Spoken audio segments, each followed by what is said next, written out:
ஆலியாரில் students camp போட்டிருந்தாங்க. 8ஆவதுலேருந்து 12ஆவது வரைக்கும்.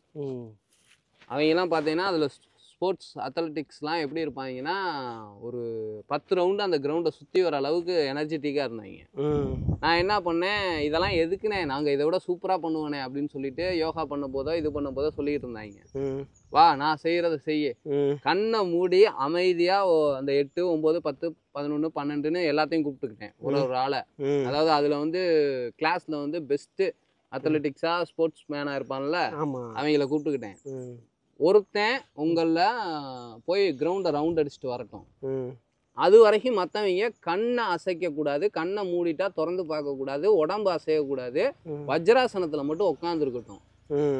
அவன் எந்த அளவுக்கு எத்தனை ரவுண்டு அவனுடைய பலத்தை காமிக்கிறதுக்காக ஓடுறானோ அந்த நேரம் நீங்கள் இங்கே அமைதியாக மட்டும் உட்காந்துருங்க அப்படின்னு சொல்லிட்டு வச்சுட்டேன். மீதி பேர் ஒரு 800 பேர் உள்ள கிளாஸில் மீதி பேர் எல்லாம் உட்காந்துருந்தாங்க. 2 நிமிஷம் கூட உட்கார முடியல அவங்கனால.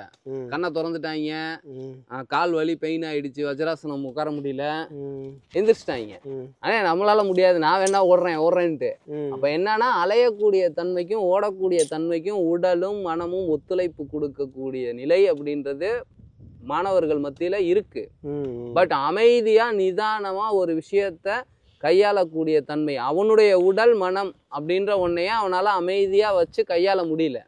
அதுக்கு அவனுடைய மனமும் உடலும் ஒத்துழைப்பு கொடுக்கல. அப்போ உலகத்துல இருக்கக்கூடிய விஷயத்துக்குள்ள, அதாவது இப்ப இருக்கக்கூடிய நிலை அப்படின்றது மாணவர்களுக்கு கம்ஃபர்ட் ஜோனு. பட் எதிர்காலம் அப்படின்ற அந்த சமுதாய வாழ்க்கைக்குள்ள வரும்போது கம்ஃபர்ட் கிடைக்குமானா கிடைக்காது. அன்னைக்கு எப்படி அவனால அமைதியா இருக்க முடியும்? மாணவர்களுக்கு மெடிடேஷன் இங்க அவசியம் இல்லை அப்படின்னு இந்த சமுதாயம் சொல்லுதுன்னா அது வந்து ஏற்றுக்கொள்ளக்கூடிய தன்மையில இல்லை அப்படின்றது என்னுடைய கருத்து.